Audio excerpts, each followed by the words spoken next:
buenas tardes con todos. Este es el Foro Patrimonialista, un espacio colectivo generado a partir de la necesidad de reivindicar, proteger y cautelar el respeto y la vigencia de nuestro patrimonio cultural. Hoy, en el mes de noviembre, y justamente el 4 de noviembre, empezamos una jornada de un mes de reivindicación a un personaje no solamente ilustre, sino un personaje de gran valía para la historia de la humanidad, Túpac Amaru. Y para hablar e iniciar esto, estamos con una personalidad muy importante para nuestra querida ciudad de Cusco, Gilberto Muñiz Caparó, ex congresista y ex alcalde de la ciudad de Cusco. Tienes el uso de la palabra, Gilberto. Muchas gracias, Tica. Muy buenas tardes, señoras, señores, señoritas, caballeros. Hace 240 años, un día como hoy, el Cusco fue el escenario de la revolución andina más significativa de América contra la dominación occidental. La trascendental gesta a favor de la independencia del Perú se inició el 4 de noviembre de 1780 en el pueblo de Tinta, provincia de Canchis, y se expandió al mundo legando un mensaje histórico y ejemplar por la conquista de la libertad y la igualdad en el continente. Fue el primer campanazo redentor que se escuchó antes de la Revolución Francesa y permanece latente con la misión de desaparecer la dependencia incrustada desde hace 500 años. Hoy, 4 de noviembre, tanto como ayer, el poderoso grito del gigante universal que reclama el derecho a una economía comunitaria y pluralista y hace un llamado para que la nación se abrigue en la plenitud de la identidad. Todo peruano con las venas cargadas de sangre andina sabe perfectamente que esta hazaña tupamarista sigue haciendo camino hasta completar la dimensión de la epopeya. La hazaña de América es una señal inolvidable del coraje e inmolación enarbolado por José Gabriel Túpac Amaru Noguera y su esposa Micaela Bastidas Puyucagua, quienes encabezaron el histórico reclamo por las libertades y el derecho del mundo andino. La inmortal pareja fue cruelmente ejecutada el 18 de mayo de 1871 en la plaza principal del Cusco. Antes fueron obligados a presenciar la salvaje ejecución de sus hijos Hipólito y Mariano. Luego, doña Micaela Bastidas, en el sumum del sacrificio por su patria, fue sometida a insoportables torturas. Fue arrastrada con una soga al cuello, atada de pies y manos, y finalmente ahorcada y descuartizada en presencia de su esposo y de sus hijos. Finalmente, José Gabriel Túpac Amaru Noguera fue descuartizado vivo después de habérsele arrancado la lengua y sometido a torturas inenarrables. Dice el historiador Víctor Angles que desde entonces la Plaza Mayor del Cusco responde al nombre de Huacaipata, la plaza del llanto, la plaza donde se llora, para identificar el recuerdo fidedigno de ese día de imborrable dolor andino. La clase dominante dispuso a continuación que los bienes del héroe y de sus allegados fueran confiscados y arrasados, asegurándose de que no quedara ninguna huella de paso genuino del ilustre patriota y de su familia, esmerándose en hacer desaparecer a la nobleza indígena que aún quedaba, acrecentando la represión contra lo andino por temor a que se reavivara la revolución. Recordemos que los invasores a partir del año 1531 se hicieron dueños de cuanto encontraron. No solo intentaron destruir la economía social del Tahuantinsuyo, sino desaparecer el elevado espíritu andino repleto de valores.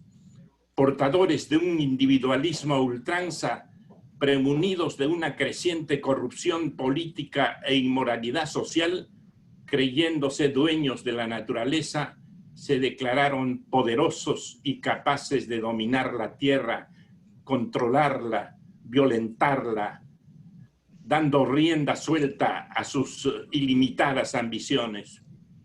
El Foro Patrimonialista y la Universidad Libre Yachay inician hoy este programa en serie virtual conmemorando la gesta libertadora de Tupac Amaru y Micaela Bastidas. Este programa se desarrollará los miércoles 4, 11, 18 y 25 de noviembre de este año y continuará con una serie de homenajes virtuales en este mismo espacio durante los meses de enero a julio del 2021, fecha en la que se conmemora el bicentenario de la independencia del Perú. Hoy, esta tarde, tendremos el placer de escuchar a nuestro primer invitado, el distinguido intelectual, poeta, escritor, gran puneño, Omar Aramayo, quien dictará la conferencia magistral Los Tupac Amaru.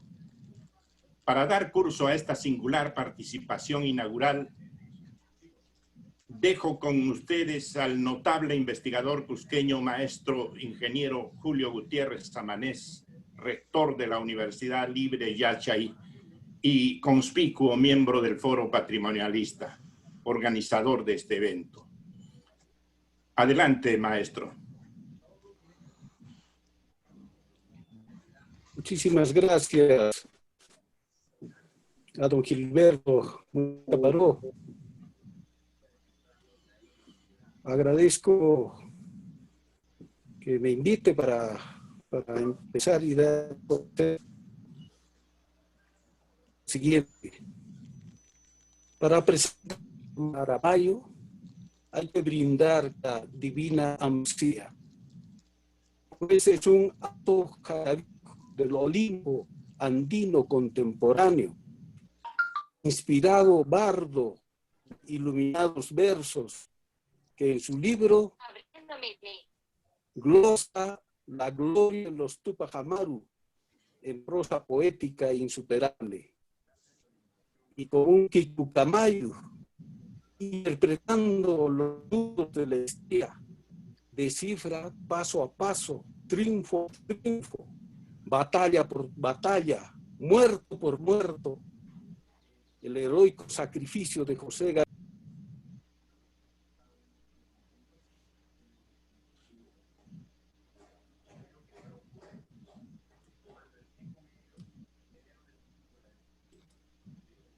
Lacustre, hijo del pez de oro y del cóndor Tiahuanaco, de la inmensidad alplánica y del viento. Gracias por traernos en el fuego de tu sangre la insurrección de los Tupac Amaru. Vienes a anunciarnos en Pachacuti la aurora de un tiempo de redención y de victoria que el porvenir aún nos debe. De la sangre derramada en el Jaucaypata y del fuego prendido en las hogueras de Tungazuca, nos levantaremos redivivos como semillas infinitas de quinoa o de kiwicha, billones de soldados del Inca, el arma del conocimiento, para transformar la patria, la tierra y la humanidad.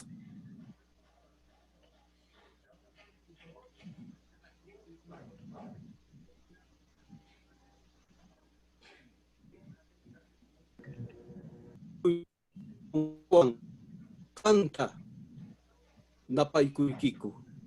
Oigamos las palabras del maestro Omar Aramayo. Muchas gracias.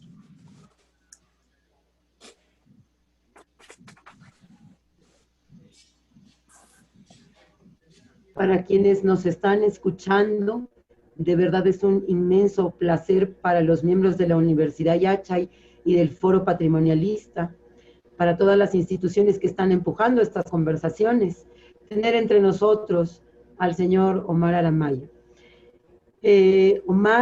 Jesús Omar Aramayo Cordero nació en Yunguyo, Puno, el 8 de junio de 1947. Es periodista, poeta, cuentista y novelista, nacido en nuestro hermano Ayllu de Puno. Su obra poética pertenece a la inigualable generación del 60, siendo vasta su obra desde libros como Aleteos al Horizonte en 1963, El llanto de los bolsillos en el 64, Malvi, El dolor pensativo en 1965, Lámpara ciega, el 69, Prohibido pisar el gras en 1970 y Axial, 1975. En los 70 hasta recientes antologías y emblemáticas antologías y publicaciones como Agua de los Montes en el 2008. Su trabajo como investigador y narrador será la faceta que conoceremos hoy con la conferencia Los Tupac Amaru 1572 a 1827, título que también lleva su más reciente y conmovedor libro inscrito en la novela histórica. A este texto lo precedieron Humareda, biografía e interpretación de la obra del pintor, del 2017, y Un demonio feliz en útero de la Pachamama Churata, ensayo del 2016. Y en fin, este año también tuvo el Cusco el gusto de reconocerlo en un espacio de poesía que se llama Enero en la Palabra. Sin más decir, pues a gozar de las palabras y el conocimiento de la experiencia y el amor por los Tupac Amaru en palabras de Omar Aramayo. Bienvenido, Omarcito. Muchas gracias, Tania, querida. Muchas gracias al Fórum Patrimonialista y a la Universidad Yachay. Les envío un abrazo fuerte a todos mis amigos, a Julio Gutiérrez, a Lucho Castro, a Gilberto Muñoz Caparó, a Tania Castro, en fin, a todos mis amigos. Ustedes conocen mi amor desbordado por el Cusco y mis ansias permanentes de estar siempre caminando por sus calles, por sus alrededores, por esos palacios y por esos lugares remotos y magníficos que nos hacen soñar cada vez que nos encontramos en ellos. Voy a tocar 3 o 4 puntos absolutamente precisos sobre Tupac Amaru. El primero, que tiene que ver con este homenaje, es decir, con la presencia de Tupac Amaru en el Cusco. Recordemos que para el siglo XVIII, el Cusco ha dejado de ser un centro hegemónico, porque ya no es capital del Tahuantinsuyo. Lima es la capital, la nueva capital del virreinato. Además, y para entonces ya existe otro virreinato, que es el de Buenos Aires, ¿no? Entonces se ha desconcentrado tremendamente la atención política y geopolítica y económica del continente. También existe una nueva ciudad que es importante, que es La Paz, y obviamente está la ciudad de Charcas, donde hay una real audiencia, donde toda la gente que tiene litigios puede y debe de acudir para solucionar sus problemas. El Cusco ha devenido realmente en ser una ciudad de segundo nivel, de no ser por Garcilaso de la Vega y por el Tata Lunarejo, Espinosa y Medrano. La presencia del Cusco no se habría sentido de mayor forma, con mayor resonancia en el continente, a no ser por la presencia de José Gabriel Tupac Amaru, que le devuelve al Cusco todas sus tensiones políticas y económicas. Es un valor central para el Cusco y para los cusqueños. Haberle devuelto al Cusco su nombradía y renovar su interés como capital de la insurrección, capital de las libertades, ¿no? Y entonces, de nuevo, hay una resonancia, hay un rebote en Europa, no solamente los periódicos en Buenos Aires o solamente en Lima, sino en todo el continente. Esa es una cosa importantísima para el Cusco y Tupac Amaru, esta relación Tupac Amaru-Cusco que se ha diluido en el tiempo y que no se percibe con claridad, ¿no? El Cusco le debe muchísimo a Tupac Amaru por haberle devuelto ese cordón umbilical con América Latina, ¿no? América Latina vuelve a sentir al Cusco. Es muy importante. Entonces, eso lo dejo hasta ahí, y que creo que hay que valorarlo, y las nuevas generaciones creo que tienen que comprenderlo en ese sentido. ¿No? Luego, el siguiente punto que yo quería tocar es saber quién es Tupac Amaru, ¿no? ¿Qué personalidad nos dibuja Tupac Amaru? Tupac Amaru, en primer lugar, es un intelectual, ¿no? Es un intelectual formado por los jesuitas, estuvo más o menos 10 años. Bueno, entonces les había redondeado el tema este de la importancia específica de Tupac Amaru para el Cusco, y había entrado en el tema de definir a la personalidad de José Gabriel, que era un intelectual, ¿no?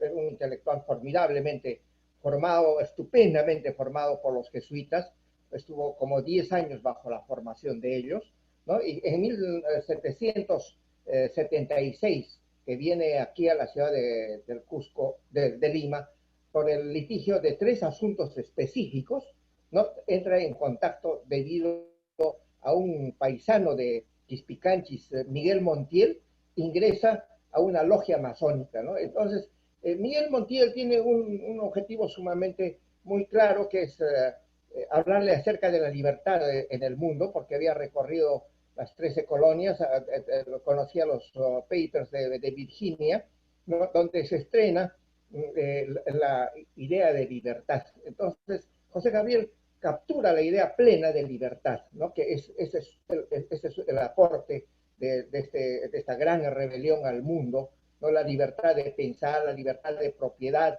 la libertad de movilización como jamás en el mundo se había concebido. Entonces, José Gabriel viene preparado, y además trae el libro de Garcilaso de la Vega, los comentarios reales, donde revalora el pasado de un gran imperio, de una gran construcción social, que es la sociedad de los incas, ¿no? Y estas 3 fuerzas, que es el pasado prehispánico, que es el jesuitismo y que es la masonería, van a modelar a un espíritu nuevo, a un espíritu potente, ¿no? Un hombre que se ha formado con el mayor rigor académico posible, ¿no? Es un hombre que habla muy bien el español, que habla el latín, que habla el francés, posiblemente el inglés, ¿no? que habla el quechua. Entonces tenía pues un bagaje cultural, tenía un bagaje espiritual tremendo. Entonces, ese es José Gabriel, ¿no? Pero además es el primer político peruano, ¿no? Porque él quiere reformar la sociedad que vive, ¿no? Una sociedad corrupta, ¿no? Una sociedad donde los mismos funcionarios del Estado le sacan la vuelta al imperio español, ¿no? Quiere reformar un estado de desigualdades, quiere cancelar esta fuerza creciente que son los impuestos, que en un siglo han subido en un 1000%, ¿no? E instituciones absolutamente injustas como la MITA, por ejemplo, ¿no?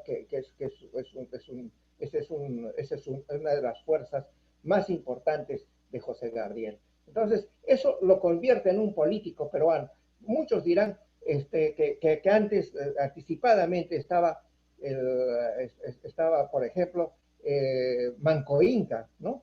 Pero Manco Inca lo que quería era la restitución del imperio incaico, ¿no? Porque está muy cerca, ¿no? Es 1540, ¿no? Cuando forma el estado inca de Vilcabamba, ¿no? Y está a punto de echar a Pizarro, se salvó de un peligro de poder embarcar a Pizarro, de asesinar a Pizarro y de votar a todos los españoles, pero su objetivo era distinto.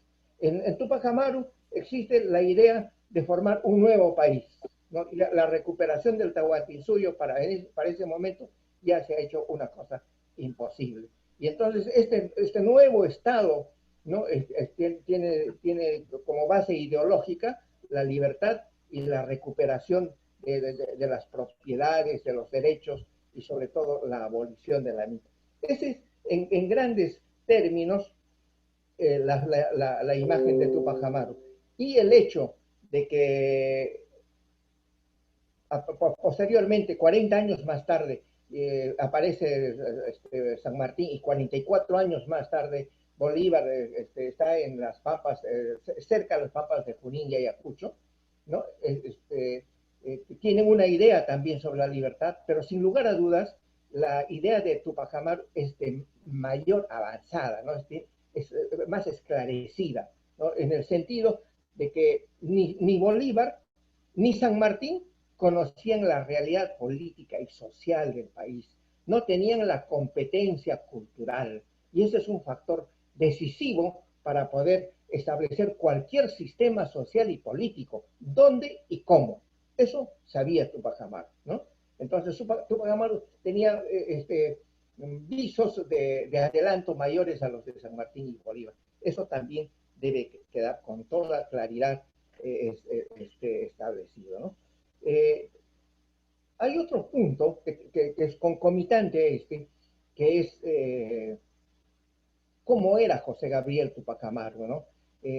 Cómo es verdad, es real este Tupac Amaru que nos presentan los pintores en la época de Velasco, o es una invención, es una creación de los artistas plásticos de los años 60, 70. Definitivamente es una construcción, ¿no? Ese no es Tupac Amaru, ¿no? Porque de acuerdo a quienes lo interrogaron, ¿no? Y a quienes lo conocieron, Tupac Amaru era demasiado blanco para ser indio y no lo suficiente para ser español. Es decir, Tupac Amaru era un mestizo, ¿no? Lo de la nariz es también otra creación, ¿no? Seguramente que tenía una nariz aguileña, pero no como la que los pintores de los 60, 70 le asignan. Es más, ese Tupac Amaru que aparece detrás del presidente de la República en Palacio de Gobierno, con los labios fruncidos, o con el ceño fruncido, ¿no? Con los labios delgadísimos, ¿no? No corresponde a la personalidad de Tupac Amaru. Quienes lo describen dicen que era una persona noble, no era un renegado y no era un ser agriado, no era un ser que estaba contaminado por la ira, no era un ser iracundo, no obstante que tuvo que asumir en la práctica y en los campos de batalla, sobre todo en el cerco del Cusco y en Sangarará, tuvo que asumir actos de violencia. No era un ser violento. En Sangarará les perdona la vida, posiblemente un gravísimo error, no les perdona la vida a los españoles y a quienes habían ido desde el Cusco a combatirle, les perdona la vida, no decía, ojalá que piensen, que reflexionen y que se unan a nuestras fuerzas. Era un hombre que pensaba en un país, ese es su proyecto político, en un país integrado por todas las sangres, ¿no? Indios, cholos, ambos, negros, españoles de buena voluntad. No nos olvidemos que en esta gesta intervienen muchos españoles, ¿no? Y entonces a favor de José Gabriel. Entonces, un hombre iracundo, un hombre amargo, jamás habría podido pensar en eso. De modo que la construcción no solamente del rostro, sino de la indumentaria, son construcciones que vienen con Velasco, ¿no? Velasco recupera de la historia a José Gabriel Tupac Amaru, pero los pintores no logran interpretar porque no han sido asesorados seguramente por Juan José Vega o por Carlos Daniel Valcárcel, que son los historiadores vigentes de la época. No recibieron el conocimiento necesario, no fueron a las fuentes, ¿no? Entonces, ese Tupac Amaru es un Tupac Amaru totalmente tergiversado. En la municipalidad del Cusco, gracias a Ricardo Valderrama, yo pude ver nuestro querido alcalde recientemente fallecido, nuestro hermano Ricardo, me mostró un retrato de los Tupac Amaru que no tienen ese ceño fruncido, no tienen esa amargura del rostro, ¿no? Y eso es recuperación de un posible retrato que se encontró en una de las capillas cercanas a la ciudad de Cusco. Entonces, esa es una construcción, ¿no? Y eso con el tiempo seguramente se va a recuperar, ¿no? Hay una pintora peruano-canadiense que está detrás de eso, de recuperar el verdadero rostro de los Tupac Amaru. Es una pintora que vive en Canadá, ¿no? Está haciendo una cosa de ingeniería forense para llegar a cómo podría haber sido. Pero el que nos presenta Ruiz Durán es un ícono universal, es un ícono que ha servido para todos los movimientos revolucionarios del siglo XX, ¿no? Pero no, ese no es Tupac Amaru. Así como Micaela, no es la Micaela que nosotros vemos cada cierto tiempo en el Facebook o en la iconografía en los textos escolares, ¿no?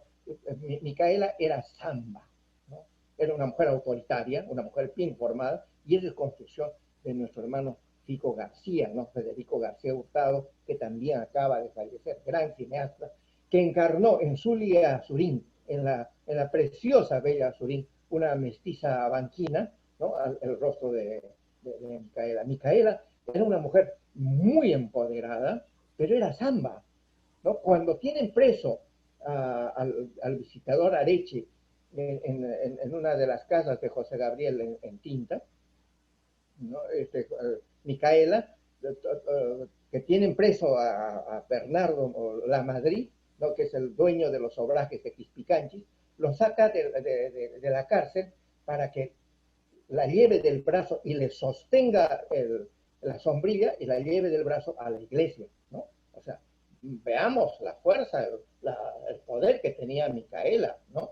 Entonces a este español lo usa como si fuera su esclavo, como si fuera su sirviente, ¿no? Y entonces cuando la Madrid y otros hablan de la samba Micaela, ¿no? Entonces, no era una mestiza, era una mujer muy bonita, era una mujer preciosa, era una mujer fina, ¿no? de un talle y de un cuello extraordinario.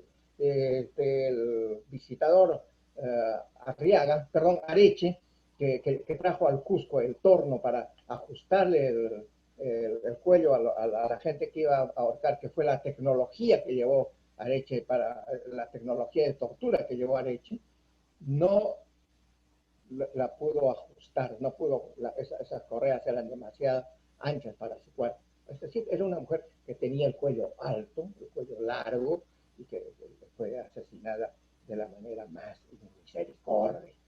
Entonces, esa es otra construcción del siglo XX, ¿no? Que es una construcción precaria, necesaria en su momento, porque queríamos ver el rostro de Micaela. Queríamos ver el rostro de esa mujer valiente, aguerrida, torturada, esa peruana valiente que afrontó a los españoles, ¿no? Que vio morir a sus hijos, ¿no? Que secundó a su marido y que en muchos casos lo emplazó para que asumiera su responsabilidad, ¿no? Esa Micaela, ese rostro recién está por venir, porque existen una serie de técnicas científicas en este momento para reconstruir el pasado y los rostros del pasado. Entonces, eso es importante, ¿no? Eso es importante. Y quisiera tocar un punto más, si es que hay tiempo, que es el inicio de esto que se llamó y que se llama la Gran Rebelión, ¿no? La Gran Rebelión que se inicia un día como el 4 de noviembre hace 240 años.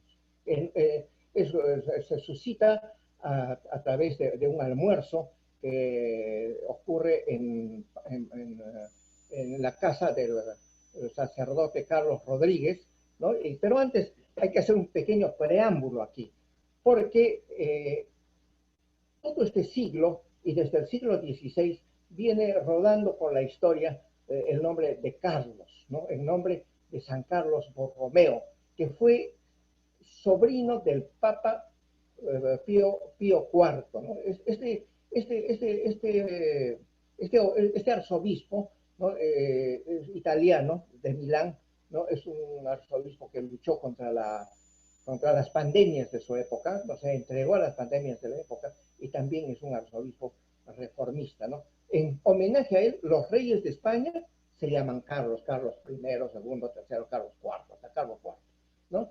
Y en homenaje a Carlos, a este arzobispo, hay un cura en Pampamarca, que es Carlos Rodríguez, el doctor Carlos Rodríguez, un teólogo, que es muy afín a Tupac Amaru, y el día 4 de noviembre celebra su cumpleaños, donde hay invitados 12 personas, ¿no? Dentro de ellos José Gabriel. ¿No? José Gabriel está sentado en la cabecera de la mesa, y entra Arriaga, ¿no? Un corregidor que era un maltratador de indios, que era un cobrador abusivo, borrachín, mujeriego, es decir, todo lo peor que se pueda imaginar de un hombre de su calaña. Y entonces entra y maltrata a José Gabriel. No, pero con José Gabriel ya había tenido una serie de disgustos y contrariedades, ¿no? que viene desde más antes, ¿no? Desde un problema que se suscita entre Arriaga y Moscoso y Peralta, que traían una enemistad que tenía como 20 años, porque antes habían servido ambos en Buenos Aires. Y cuando llegan al Cusco, esas enemistades no han logrado resolverse, ¿no? Y Moscoso y Peralta le pide, por no colaborar con la iglesia, que arreste a un cura, que es Pastor Martínez, pero Arriaga se niega, por motivo por el cual lo excomulga, ¿no? Y Arriaga excomulgado viene a Lima, ¿no? y Areche le soluciona la excomunión, porque Areche era un abogado en asuntos de curia. Cuando llega al Cusco, ¿no? Trata de ajustar las clavijas a Tupac Amaru por razón de dineros, y es en ese momento, el 4 de noviembre, ¿no? que este corregidor lo afrenta a Tupac Amaru, sin saber, ¿no? Ese día, 4 de noviembre, hace 240 años, un día como sin saber que Tupac Amaru, que se despide y que es el primero en retirarse del almuerzo, lo está esperando en el camino con un grupo de personas, ¿no? En un lugar que se llama el Paso de Gilaigua, ¿no? Que me suena a Aymara, Gilaigua, de Gila, de Mayor, Gilaigua. En el Paso de Gilaigua lo secuestra, ¿no? Seguramente, ¿quiénes lo acompañaban? Diego Cristóbal, Andrés Tupac Amaru, Mariano, Hipólito Tupac Amaru, y lo toman preso y lo desaparece. Y durante 6 días no ha habido, todo el mundo se pregunta dónde está el corregidor. En esos 6 días trama Tupac Amaru cómo va a ahorcar, perdón, quiero decir que ese día 4 de noviembre toca sábado, toca un día sábado. Entonces, ese sábado lo secuestra. En estos 6 o 7 días, trama, hace una estructura, una estrategia, cómo lo va a ahorcar, ¿no? Y recién es el día 11, ¿no? El día que lo va a secuestrar, que lo va a ahorcar, ¿no? Es que Tupac Amaru se pronuncia, y ese es el día en que proclama la libertad, ¿no? En ese día 11 de noviembre dice que no habrán más mitas, que no habrán más reparticiones, que no habrán más abusos, y que lo ahorca en nombre del rey, ¿no? Ahorca a Arriaga en nombre del rey. Y así acaba el secuestro. Lo tienen colgado de la horca 3 días, ¿no? Lo tienen ahorcado 3 días. Y en el momento de la horca ocurre un episodio bastante interesante, curioso, raro, que es el siguiente: que el momento que lo está ahorcando, su esclavo, quien fuese su esclavo, Antonio Oblitas, esclavo del corregidor Areche, en ese momento en que están colgando a Areche, ¿no? No me distraigan, por favor. En ese momento en que están colgando a Areche, se rompe el lazo, ¿no? Y Areche, con todos sus huesos, cae, ¿no? Entonces, es una cosa, un momento de tensión increíble, ¿no? Lo vuelven a subir y se vuelve a caer. Eso ocurrió en la realidad. A mí me han llamado, ¿no? Me ha llamado una amiga de los Estados Unidos y me dijo: oye, eres un maestro, eres un genio, ¿cómo has podido crear eso? ¿Cómo te pudiste inventar? Pero no es una invención mía. Y durante todo el libro existen situaciones como esta, que precisamente son los que le dan los matices emotivos, ¿no? Se cae 2 veces de la horca. Y el momento que iba a escapar, Antonio Oblitas, que había sido esclavo de Luchita la Garra, y lo vuelve a llevar al lugar de la horca, ¿no? así una reata, ¿no? Un lazo de cuero, y lo ahorcan en medio de una gran fiesta, ¿no? Porque quienes animan la fiesta son los trabajadores del corregidor, ¿no? La gente grita, Lazo, Lazo, Lazo, ¿no? Porque lo odiaban.